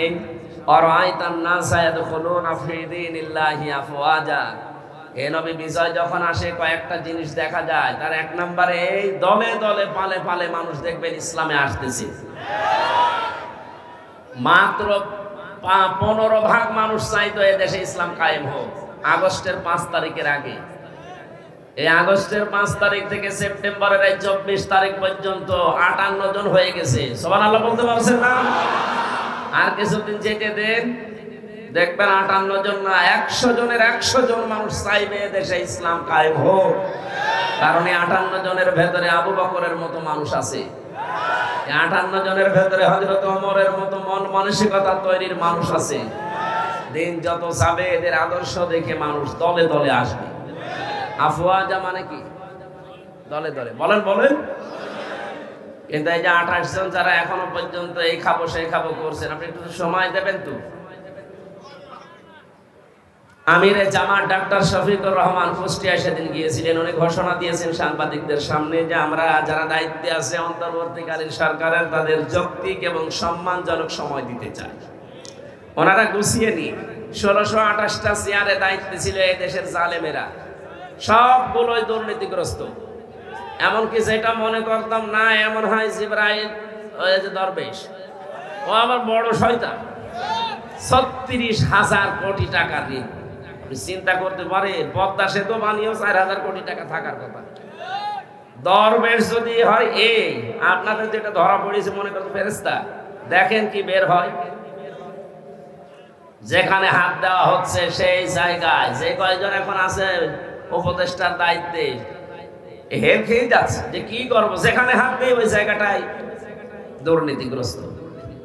সুতরাং আমরা চাই যৌক্তিক সময়ের ভেতরে 1628টা চেয়ার পুরাটা সংস্কার করে যারা এই 15.5 বছরে হয়েছিল তাদেরকে নিয়ে এসে বসা, কারণ এগুলো সব জালেমদের দোষর। এক কথা বলে না কেন? এক লোক বিবাহ করে বাসর রাতে বউ কেবল ঘরে, দাদি শাশুড়ি এসে বলছে কি আমি পতি চাই। বলছে দাদি শাশুড়ি আপনি আমার একটু সময় দেবেন তো? শাশুড়ি এসে বলছে বৌমা আমার কিন্তু নাতি চাই। ঠিক আছে হবে, অসুবিধা নেই, সময় দেন। ননদ আর দেবর এসে বলছে ভাবি আমাদের কিন্তু ভাতিজা চাই। ঠিক আছে। স্বামী এবার এসে বলছে তুমি কি করবা আমি জানি না, আমার বেবি চাই। বৌমা মুখ তুলে বলছে এ বংশের কি সব পাগল, এখনো আমার কিছু হয়নি, কেবল এসে বসলাম, তারপরে 10 মাস 10 দিন সময় দেবে, এরপরে কারো নাতি কারো ভাতিজা কারো বেবি সব হবে। কথা বলে না কেন? সময় না দিয়েই যদি সব চাওয়া আরম্ভ করেন আমি কি ফিলাক্স সিলট করে নিয়ে আনবো? কেবল কয়দিন হয়েছে, সময় তো দেবেন তাদের। অন্তত যে চেয়ার গুলো আছে যারা দিনের ভোট রাতে করে ফেলতো এই জায়গাগুলো পাল্টানো লাগবে না? এইভাবে যদি বলেন না দেন থালা দেন, থালা নিয়ে কি করবেন? আবার ওই রকম দিনের ভোট রাতে হয়ে যাবে। আমরা চাচ্ছি এদেশে কাউকে যেন পূর্বের চেয়ারে রাখা না হয়, সবগুলো পাল্টাতে হবে। বৈষম্য বিরোধী ছাত্র আন্দোলনে যে 9টা দফা ছিল তার ভেতরে এইটাই যে আমরা সংস্কার চাই। কথা বলেন না কেন? বৈষম্য আমরা দূর করতে চাই, কোন জায়গায় যেন বৈষম্য না থাকে। দুঃখজনক হলেও সত্য এখন যারা দায়িত্বে আছে তাদের ভেতরে একজন এই বৈষম্য আবার ফিরিয়ে নিয়ে আসার জন্য সমকামিতা এটা প্রমোট করছে। জাতি কিন্তু এখনো পুরাপুরি বুঝতে পারে নাই, যদি বুঝতে পারে আপনার উপদেষ্টা চেয়ারও কিন্তু থাকবে না, কারণ 1150-এর উপরে জীবন দিয়েছে, 2700-এর উপরে এখন হাসপাতালে। এরা খেলা করার জন্য জীবন দেয়নি, আপনি আবার সেই হারাম জিনিস এই পৃথিবীতে প্রতিষ্ঠিত করার জন্য প্রমোট করবেন আর মানুষ ছেড়ে দেবে। এটা কি আমেরিকা পেয়েছে? এটা 96% মুসলমানের দেশ। এই কথা বলেন না কেন? ইসলাম বহির্ভূত কোন কাজ এদেশে প্রতিষ্ঠা করার জন্য আবু সাইদ জীবন দেয়নি। এই কথা বলেন না কেন? আবু সাইদ ছাত্র শিবিরের সাথী ছিল। সমন্বয়কদের ভেতরে 152 জন, তার ভেতরে 108 জন ইসলামী ছাত্র শিবিরের পরীক্ষিত কর্মী নেতা। টের পাচ্ছেন কোন জায়গা থেকে কি হয়েছে? আন্দাজে লাফান। 15.5 বছর তো কিছুই ছিঁড়তে পারেননি। যারা ছিঁড়েছে আমরা তাদেরকে তাদের মত অনুযায়ী এদেশ চালাতে চাই। তারা যেহেতু ইসলাম ধ্বংস করার জন্য জীবন দেয়নি, ইসলাম যেন কায়েম হয়, ইসলামের নিয়ম নীতি, এই কারণে জীবন দিয়েছে, আর আমরা এটাই দেখতে চাই। এই জন্যই যে এত দ্রুত 15 থেকে 58% মানুষ ইসলাম চাচ্ছে। এমনি চাচ্ছে এদের জীবনের পরীক্ষার কারণে। আমরা চাই রক্তের দাম দিতে। কথা বলেন? এখনো পর্যন্ত আবু সাইদের কবরের রক্ত শুকায়নি, এখনো মুগ্ধর কবরের রক্ত শুকায়নি, এখনো হাসপাতালের বেডে কেউ অন্ডকোষ হারিয়েছে, কেউ চোখ হারিয়েছে, কেউ পা হারিয়েছে। এই যে মাওলানা হাফিজ, আমি আরো গিয়েছিলাম 6 তারিখে হাসপাতালে। তার মা আর তার বোন দেখাচ্ছে যে এই যে আমার ছেলে 5 তারিখে গুলি খেয়ে অন্ডকোষ হারিয়ে ফেলেছে, কেউ চোখ হারিয়েছে, কেউ হাত হারিয়েছে। আশুলিয়ায় যে সমস্ত মানুষকে পুলিশেরা হত্যা করার পরে ভ্যানে তুলতেছে, আগুন লাগিয়েছে, এরপরও আপনার বিবেকের আয়না খোলে না। আপনি কি পুকুরে পোশাক করেছে? এখনো পর্যন্ত জালেমদের সাফাই গায় মানুষ। বলে আপা ঘাবড়াবেন না, আপনি ঘাবড়ালে আমরা নরম হয়ে যাই, আপনাকে নরমই বানানো হবে ইনশাআল্লাহ। সুতরাং যে সমস্ত দফাগুলোর সামনে আমরা দেখতে পাচ্ছি, গতকালকে এটা প্রকাশ হয়েছে, উপদেষ্টার ভেতরে একজন, আমি নাম নিলাম না, উনি 8টা 9টার সামনে দফা নিয়ে এসে এগুলো আবার প্রমোট করতে চাচ্ছেন। তার ভেতরে এটা একটা। সমকামিতা এই শব্দটা শুনলেই শরীরের ভেতরে কেমন যেন শিউরে ওঠে। এটা আল্লাহর পুরা সৃষ্টিকে পাল্টিয়ে দিয়েছে। পুরুষে পুরুষে নাকি বিয়ে করবে, নারীতে নারীতে বিয়ে করবে।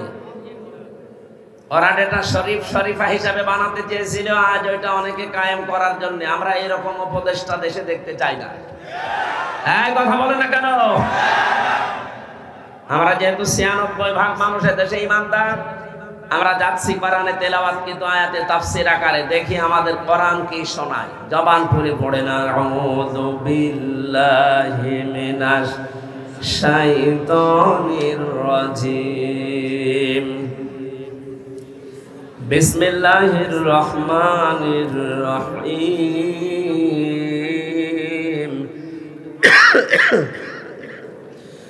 ولا يسرقن ولا يزنين ولا يقتلن أولادهن ولا يأتين ببهتان। ভেতরে আমার অনেক ঘেমে যাচ্ছে, আর অবস্থাও তো ভালো না।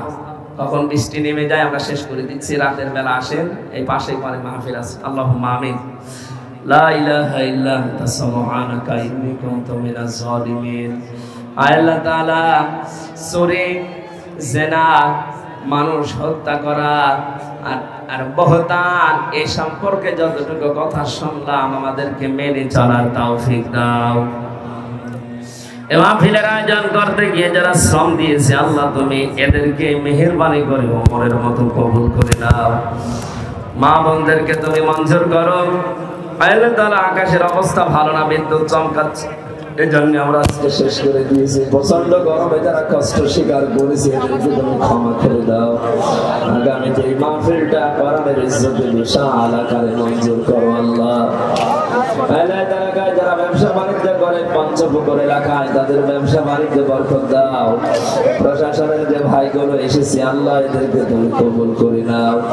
আজকের মাহফিলের প্রধান অতিথি ডক্টর খায়রুল আনাম, তোমার গোলামকে মেহেরবানি করে আমাদের অভিভাবক বানিয়ে দাও। সভাপতি মাওলানা আমিজার রহমানকে কবুল করো। যত আলেম এসেছে আল্লাহ আলেমদেরকে তুমি মঞ্জুর করো। আমার শরীরকে তুমি সুস্থ করে দাও। মুক্ত জীবনে যখন ফিরিয়ে দিয়েছো কোনদিন ভাবি না এই নীলফামারী বাড়ি ডিমলা কোন জেলা? নীলফামারী, এখানে বাড়ি। কি কান্না! রাতের বেলা তাহাজ্জুদ পড়তে উঠতাম, দেখতাম আহ করে আওয়াজ। পঞ্চগড়ের আরেকজন এই মানুষগুলোকে যেহেতু প্রমাণ হচ্ছে, ওরা নিজেরা বলতো ভাই আমার যদি শাস্তিও লাগিয়ে দেয়, আমাদের যে ডিপার্টমেন্টে আছি সর্বোচ্চ 7 বছর শাস্তি দিতে পারে, আর 14 বছর পড়ে আছি একক ক্ষমতা নিয়ে উনি রায় দেয় না।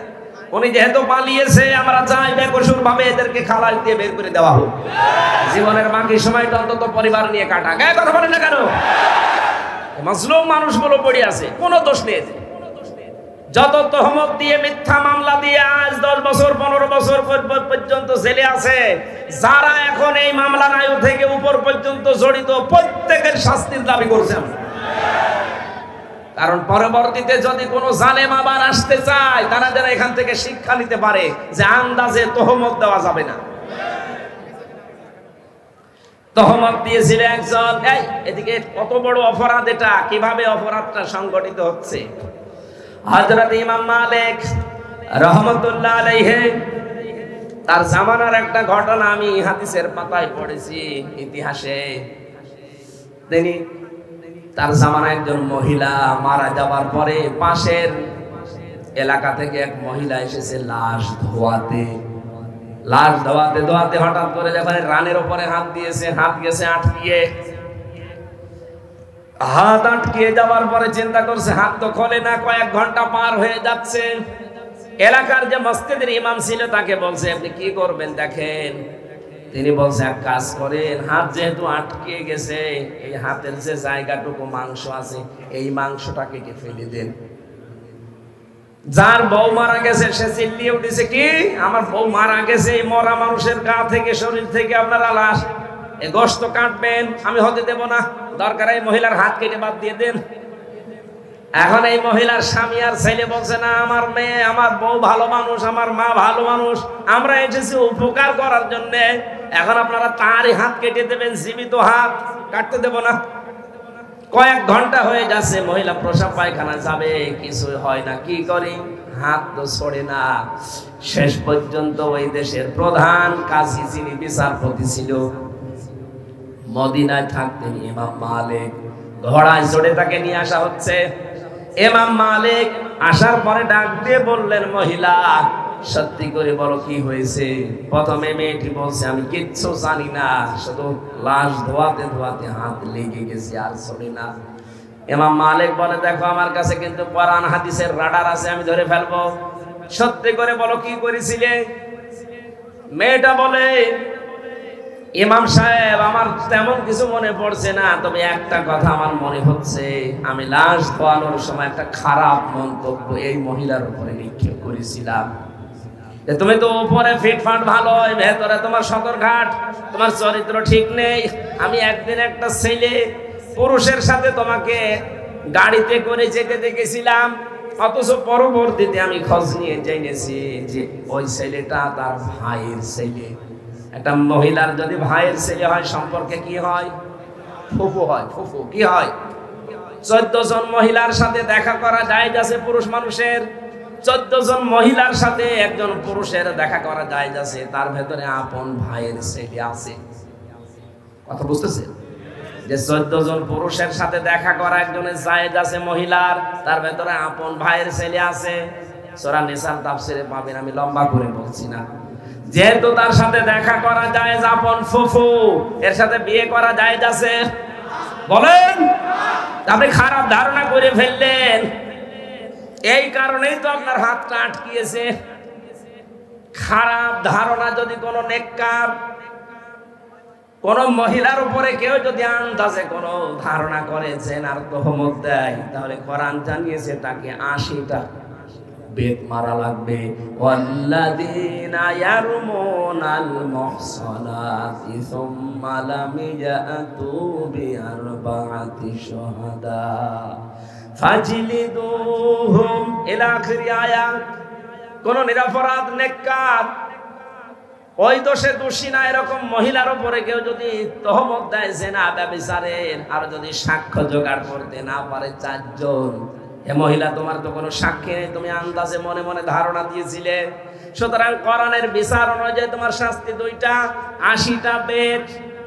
আর 2 নম্বরে কোনোদিন তোমার সাক্ষী আর পৃথিবীতে গ্রহণ করা হবে না, তুমি আর সাক্ষী দিতে পারবে না। আমার মনে হয় এই বাস্তবতাটা বাংলাদেশে যদি আজ কায়েম থাকতো, যে আন্দাজে কারো উপরে দোষ দিলে যদি প্রমাণ না হয়, তাহলে তাকে 80টা বেত মারা লাগবে, আর জীবনেও কোনোদিন তার সাক্ষী আর দেওয়া হবে না। এদেশে হাজার হাজার মামলা এমনি খালাস হয়ে গেল, কারণ আপনার সাক্ষী তো আর কোনোদিন নেওয়া হবে না। 2 নম্বরে 80টা বেত লাগানো হবে যদি এই মামলা প্রমাণ করতে না পারেন। আমারটা যেমন প্রমাণ করতে পারেনি, তাহলে এই মিজানকে কত বেত লাগানো উচিত কোরআন অনুযায়ী? 80টা। কয়টা? আর কোনোদিনও কোনো মামলার আয়ু হতে পারবে না, সাক্ষী হতে পারবে না। এটা কোরআনের নির্দেশ। যদি এটা কায়েম থাকতো তাহলে এটা আমরা দেখতে পেতাম। ইমাম মালিক ডাক দিয়ে বলে, মহিলা, আমি কোরআনের রাডার ওই সময় বুঝে ফেলেছি যে অবশ্যই তুমি কিছু করেছিলে। অমায়াকে সেবে খতিয়াতান আও ইসমান সুম্মা ইয়ারমি বিহি বারিআন ফাকাদ হাইতামালা বুহতানা ওয়া ইসমাম মুবিনা। সূরা নিসার 112 নম্বর আয়াতে আছে, কোন মানুষ যদি নিজে অন্যের উপরে, একটা নিরপরাধ মানুষের উপরে দোষ চাপিয়ে নিজে ভালো সাজে, নিজেকে ভালো মনে করে, আল্লাহ পাক বলেন সে যেন প্রকাশ্য পাপের বোঝা বহন করে নিয়ে বেড়ায়। তুমি নিজে হয়তো এরকম উল্টাপাল্টা মহিলা আন্দাজে একটা ভালো মানুষের উপরে একটা জেনার তহমত নিক্ষেপ করলে, ধারণা করলে, আল্লাহ এই শাস্তি দুনিয়ায় তোমারে দিয়েছে, তোমার হাতটা গেছে আটকিয়ে। আমার মনে হয় এরকম শাস্তি যদি আজ বাংলাদেশে একটা কোন জেলায় হয়তো যে হাত আটকিয়ে যাচ্ছে দোষ দিলেই, তাহলে এদেশে এই তহমত বন্ধ হয়ে যেত। ইমাম মালিক বললেন আমার কাছে কোরআন হাদিসের রাডার ছিল, মান সালিমাল মুসলিমুনা মিন লিসানিহি ওয়া ইয়াদিহি। মুসলমান তো ওই মহিলাকে, ওই পুরুষকে বলা হয় যার হাতের দ্বারা আর মুখের দ্বারা অন্য মুসলমান শান্তি পায়। এটা তো একটা মুসলিম মহিলা, তার লাশ ধোয়াতে ছিলেন, হঠাৎ কেন মুখ দিয়ে এই ধারণাটা বের করলেন? হাত দ্বারা যখন এই ধারণাটা করছিলে ধোয়ানোর সময়, আল্লাহ তোমার হাত এই কারণে আটকিয়েছে। এখানে হাত মানে শুধু এই হাত না, মুখ মানে শুধু এই মুখ না। পৃথিবীতে ক্ষমতারও হাত আছে, টাকা পয়সার হাত আছে, প্রভাব প্রতিপত্তির হাত আছে। কোন হাতের দ্বারা, কোন মুখের দ্বারা অন্য কোন মুসলমান যেন অশান্তিতে না থাকে, ঝামেলায় না পড়ে। যদি পড়ে তাহলে তুমি আর নবীর উম্মত না, মুসলমান না। ইমাম মালিক বললেন সাক্ষী যেহেতু নেই, মনে মনে ধারণা করেছিলে। কোরআনের সূরা নিসা 6 নম্বর আয়াত অনুযায়ী, 4 নম্বর আয়াত অনুযায়ী আমি দুইটা শাস্তির প্রথমটা তোমারে এখন দেব। 80টা বেত মারা হবে। পর্দার আড়াল থেকে জল্লাদকে বললেন ওর পিঠে বেত লাগাও। 79টা হয়ে গেছে। ইমাম মালিক রহমতুল্লাহ আলাইহি ডাক দিয়ে বললেন কাজী সাহেব খবর কি? বলে না, জল্লাদ তো বলছে এখনো পর্যন্ত হাত ছড়ে না। ইমাম মালিক বললেন আমি সূরা নিসার উপরে, সূরা নূরের উপরে 100 ভাগ বিশ্বাস করি আল্লাহর কোরআন। কোনদিন আমার আল্লাহ এটা মিথ্যা প্রমাণ করবে না। বাকি আছে কয়টা? বলে একটা চাবুক বাকি আছে। বিসমিল্লাহ বলে এবার আরম্ভ করো। বিসমিল্লাহ বলে যখন 80 নাম্বারটা মেরেছে, চট করে হাত খুলে গেছে। মিথ্যা তহমত কত কঠিন জায়গায় পৌঁছায়। একটা দৃষ্টান্ত শুধু দিলাম, আজ বাংলাদেশে মিথ্যা তহমতের ছড়াছড়ি চলছে। এমনকি 5 তারিখের পর থেকে এ পর্যন্ত অনেকেই এই মিথ্যা তহমতের শামিল হয়ে নিরপরাধ মানুষ জুলুমের শিকার হয়ে বিভিন্ন রকমের ঝামেলায় পড়েছে। ডাক্তার শফিকুর রহমানের নাম বলছে এই কারণে, এই লোকটার চাইতে তো আপনি বেশি ক্ষতিগ্রস্ত হননি, এই লোকটার চাইতে বেশি জুলুমের শিকার আপনি হননি। তার ছেলে জেলখানায়, তার বউ অসুস্থ, তার দলের লোক সব পালাচ্ছে, কেউ জেলখানায়। এত বড় কঠিন পরিস্থিতি এই 15.5 বছর সে লোকটা পার করেছে। এরপরও 5 তারিখের পরে কেমন উদারতা দেখিয়েছে যে আমি সবাইকে আমার দলের পক্ষ থেকে আল্লাহর জন্য মাফ করে দিলাম। আর ভিকটিম যারা আছে তারা যদি কিছু করে আমি সাহায্য করব, কিন্তু আমাদের দলীয় ভাবে আমার নিজের পক্ষ থেকে আমি আল্লাহর জন্য সবে 15.5 বছরের অপরাধ মাফ করে দিলাম। ওই অন্য কেউ তো বাংলাদেশে কথা বলতে পারেনি। এরা কথা বলেন না কেন? কেউ বলতে পেরেছে কথাটা? কত বড় মন হলে কথা বলা যায়, নিজে ভিকটিম হওয়ার পরেও। আমারও পর্যন্ত এখনো উদারতা আসেনি। আমার মন বলে ওদেরকে যদি পেতাম, যা যা দিয়েছে আমারে আমি তাই দিতাম। কিন্তু উনি আল্লাহ এমন ভাবে ওনারে মানিয়েছে, আল্লাহ রাব্বুল আলামিন মনে হচ্ছে একেবারে হাতে ধরে দেখিয়েছে। যারা বহতান যারা এখনো পর্যন্ত আছেন, মেয়েদের ভেতরে অভ্যাসটা এখনো জারি আছে। মা বোনেরা থামবেন, আন্দাজে কারো উপরে দোষ চাপিয়ে দেবেন না। এরকম যদি কারো হাত আটকে যায়, সেই দিন কিন্তু বসবে তামাম দুনিয়ায় আপনার নিয়ে ওয়াজ হবে। কথা বলে ঠিক কিনা? আল্লাহ আমাদের হেফাজত করুন। সূরা মুমতাহিনা শব্দের শাব্দিক অর্থ হচ্ছে পরীক্ষিতা নারী। কোন নারী? এই পৃথিবীতে যে সমস্ত নারীরা ইমানের পরীক্ষা দিয়ে উত্তীর্ণ হয়েছিলেন, তাদের ভেতরে 6 জনের নাম উল্লেখযোগ্য। একজন প্রথম যার নাম পেয়েছি, হযরতে আসিয়া। কি নাম? আরো জোরে বলেন। হযরতে আসিয়ার যে স্বামী ছিল পৃথিবীতে, এইরকম জল্লাদ মার্কা স্বামী দুনিয়ায় কারো হবে কিনা আমি জানি না, বা আছে কিনা। না আছে মানে না, ওর মতো স্বামী দুনিয়ায় কারো আসার কথা না। নিজের স্ত্রীকে হাতের ভেতরে ব্রেক লাগিয়েছে, পায়ের ভেতরে শলাকা লাগিয়েছে, এই গরম তেল ঢেলে দিচ্ছে মাথার উপরে, কপালের ভেতরে ব্রেক লাগিয়েছে। এই কঠিন অবস্থায় আল্লাহ রাব্বুল আলামিন জিবরাইলকে বললেন জান্নাতটা নিয়ে তার সামনে ধরো। হযরতে আসিয়া জান্নাত দেখার পরে বলেছিলেন ইদ ক্বালাত রাব্বি বিনিলি ইনদাকা বাইতান ফিল জান্নাতি ওয়ানাজ্জিনি মিন ফিরআউনা ওয়া আমালিহি ওয়ানাজ্জিনি মিনাল কওমিজ যালিমিন। মেয়েরা যারা এসেছেন, বহু মেয়ে লোক আসার সময় চোখে পড়েছে, এই জন্য আমি হাদিসটা সামনে আনলাম। এই আয়াতটা হযরতে আসিয়া ডাক দিয়ে বলেছিলেন, জিবরাইল, জান্নাত আল্লাহ পাঠিয়ে দিয়েছে আমার এই অবস্থা দেখে। আমার আল্লাহকে বলো জান্নাত নয়, যেখানে আল্লাহ আছে ওখানে একটা ঘর যেন আমার জন্য আলাদা ভাবে বানায়, যেখানে সব সময় বসে আমার মালিককে দেখা যায়।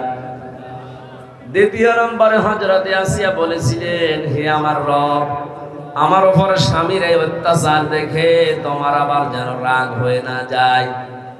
তোমার কাছে আমি মোনাজাত করছি, এই কঠিন অবস্থা থেকে যারা আমার উপর অত্যাচার চালায়, যাদের হুকুম মতো চালায়, যাদের হুকুমে চালানো হচ্ছে, সে আমার স্বামী, আমার স্বামীর মন্ত্রীদের ভেতরে হামান। দুই নম্বরে যাদেরকে দিয়ে চালাচ্ছে, তাদের এবং আমার স্বামীর জুলুম থেকে, অত্যাচার থেকে তুমি আমাকে বাঁচাও, কিন্তু আমার স্বামীর উপরে তুমি কোনো জুলুম করো না। মা বোনেরা একটু খেয়াল করেন তো, এত বড় কঠিন ভয়ঙ্কর পরিস্থিতিতে, এত বড় শাস্তি পাওয়ার পরেও তিনি স্বামীর জন্য বরদোয়া দেননি। নিজেকে বলছেন, আল্লাহ আমাকে তুমি বাঁচাও, কিন্তু স্বামীর উপরে গজব দিও না। আর আপনার জীবনে একটু কোনো কষ্টের ভেতরে আসলে আপনি আন্দাজে মুখ ফুটেই বলে ফেলেন যে তোমার বাড়িতে এসে কিছু পেলাম না। আপনি মানুষ। আশা করছি আয়াত থেকে আপনি জীবনে শিক্ষা নেবেন। আল্লাহ যেন তৌফিক দেয় আপনাকে, জোরে বলেন আমিন। আরো 6 জনের নাম আছে তাফসিরে, আমরা সবগুলো বললাম না, নামকরণটা বলছি। কেন? এই সূরার নাম মুমতাহিনা। নারীরা যখন বিশ্ব নবীর কাছে আসতেন, নবীজিকে আল্লাহ জানিয়েছিলেন 6টা শর্ত দেবেন তাদেরকে। তার ভেতরে অন্যতম এই যে আল্লাহর সাথে শিরিক করবা না। এটা যেহেতু কালকে রংপুরে আলোচনা করেছি, এই জন্য ওই পয়েন্টটা আমি আর বলছি না। দ্বিতীয় নম্বর, যারা আমার কাছে এসেছ তাদেরকে আমি শোনালাম, ওয়ালা ইয়াসরিকনা, চুরি করবা না। কি করবা না? এটা কায়েম করার জন্য কিন্তু শুধু ওয়াজে হয় না। এই জন্য নবীজিকে আল্লাহ জানিয়েছিলেন, হে নবী, যে কথাগুলো এখানে একটা একটা করে আপনাকে শোনাচ্ছি, এটা জনগণকে যখন আপনি বাস্তবায়নের জন্য চেষ্টা চালাবেন, তখন আপনার হাতের ভেতরে ক্ষমতা লাগবে। এজন্য যেদিন তিনি হিজরত করবেন, ওই দিন আল্লাহ তাকে শিখিয়েছিলেন যে আপনি আমার কাছে আগে দোয়া করেন, আকুর রব্বি আদখিলনি মুদখালা সিদকি ওয়া আখরিজনি মুখরাজা সিদকি ওয়াজআলনি মিন লাদুনকা সুলতানান নাসীরা। বলেন আল্লাহু আকবার। আজ যে মানুষগুলো মনে করেন যারা দাড়ি রাখে, টুপি পরে, নামাজ আদায় করে, শুধু মসজিদ, খানকার, মাদ্রাসা নিয়ে থাকবে, তাদের পরিবার, সমাজ, রাষ্ট্রের দরকার নেই। তারা শোনেন, নবীজি এই কঠিন মুহূর্তে যেদিন হিজরত করার জন্য বাড়ি থেকে বের হবেন, এক মুষ্টি বালি হাতে নিয়েছিলেন। নবীজিকে জিবরাইল জানালেন যে আপনি শুধু সামনের দিকে ফিকে মারেন, সূরা ইয়াসিনের কয়েকটা আয়াত তেলাওয়াত করে। সূরা ইয়াসিনের কয়েকটা আয়াত তিনি তেলাওয়াত করার পরে সামনের দিকে মারলেন। যত মানুষ চারিদিকে দাঁড়িয়ে তরবারি নিয়ে পাহারা দিচ্ছিল, নবীজি বের হলেই হত্যা করবেন, তাদের চোখের কোণে কোণে এই বালি পৌঁছিয়ে দিয়েছে নবী নিজে না, আল্লাহ নিজে পৌঁছিয়েছে। কোরআনে কারিমে আল্লাহ নবীজিকে শুনিয়েছেন, ওমা রমাইতা ইয রমাইতা ওয়ালাকিন্নাল্লাহা রমা। হে নবী, আপনি তো বালি শুধু সামনের দিকে মেরেছিলেন, চারিদিকে যে বালি পৌঁছিয়ে গেল এটা কিন্তু আপনি করেননি, এটা করেছে আমার কুদরত। তাহলে আল্লাহ পাক যে নিজে কিছু করে নবীজির জন্য, এটা প্রমাণ। নবী তো সামনের দিকে মারলে সামনের কাফেরের চোখে লাগার কথা, পেছনে কারো কি করে? পুরাটা দায়িত্ব পালন করেছিল ওই সময় আল্লাহর কুদরত।